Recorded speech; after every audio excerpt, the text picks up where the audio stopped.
Good afternoon, everybody. I today want to tell you about how to decorate a tree using a layered technique. So what I mean by that is you start with some elements and then you add more on top and then you add different ones on top. Not literally on top of each other, but just to the tree. So let's start and you'll see what I mean. So for the top of the tree, you can either do like a topper, just like a regular star, or you can kind of go crazy all out, like crazy zhuzh like I do. And those are just what's called picks. And if you Google Christmas picks or just tree picks, you can see a bunch of different kinds. And I have 1, 2, 3 different kinds of picks in that tree. And I just kind of shove them in and then move them around until they look good, which is a really scientific way of saying, I don't know, it just happens.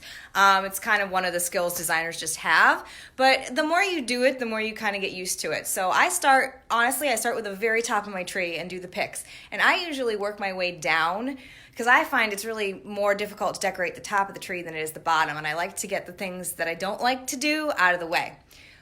So I start with the picks, and then I love to put ribbon on trees. One, it's extremely cost effective versus the fancy garland. Garland's great, and I also have garland on this tree, but ribbon you can get, from a big box store or online or wherever, huge spools of 10 yards, 25 yards of ribbon for like 10, 15 bucks. One strand of garland, nice garland, is going to easily cost you that much, if not more. So I use a lot of ribbon. And it's really just a matter of starting it somewhere on the tree, wrapping it around a branch. What I do is I use wire from, like floral wire. I just cut it. And hi, Damon. Hi, Tina. I cut it and wrap it around the actual ribbon and kind of hide it in there to kind of hold the end. But then your ribbon's attached to the tree. Then after that, you just kind of drape it and swoosh it around the tree. And it doesn't have to look perfect. In fact, it's going to look really weird. That's, again, one of the things. In the middle of decorating, it's going to look really funny while you're doing it. Just ignore it, and you can always kind of, redo some of it later. But just get it on the tree. So on my tree, I have this velvet ribbon here, which actually does not have wire in it, and I don't recommend that. I bought it by accident. But I really wanted dark blue velvet ribbon, and I didn't want to spend like $100 on it, so I got it off of Amazon. I thought it was wired. It wasn't. We dealt. And then I have this other ribbon that I've had forever, which is wired, and I ran that in the tree.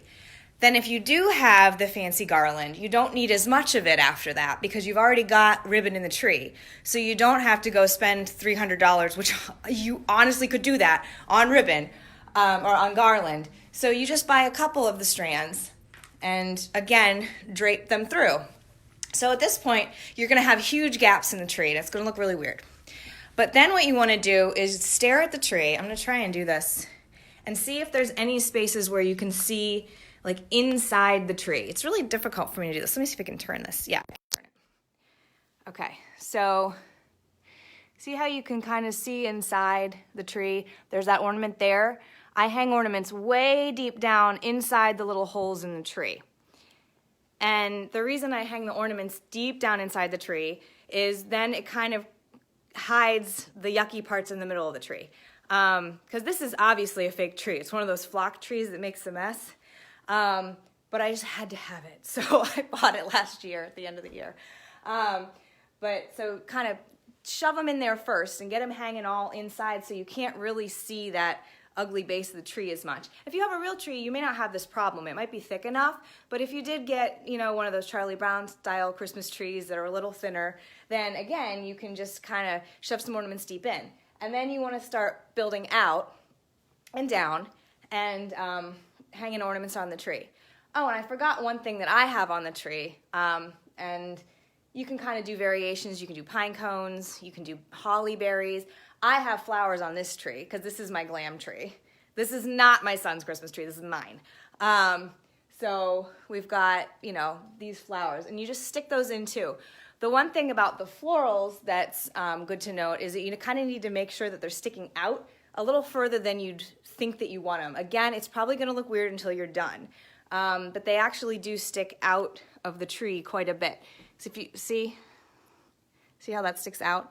If you shove it in too far, it gets lost. So I just leave them kind of almost falling off, but not quite. And then we've got all the ornaments on the tree, and then after that, I put the icicles on the tree, or anything that's kind of long and thin, to kind of fill in the gaps at the very front of the tree. So I'll show you that. I've got these glass icicles, which I believe I got from Amazon as well. They're not crystal.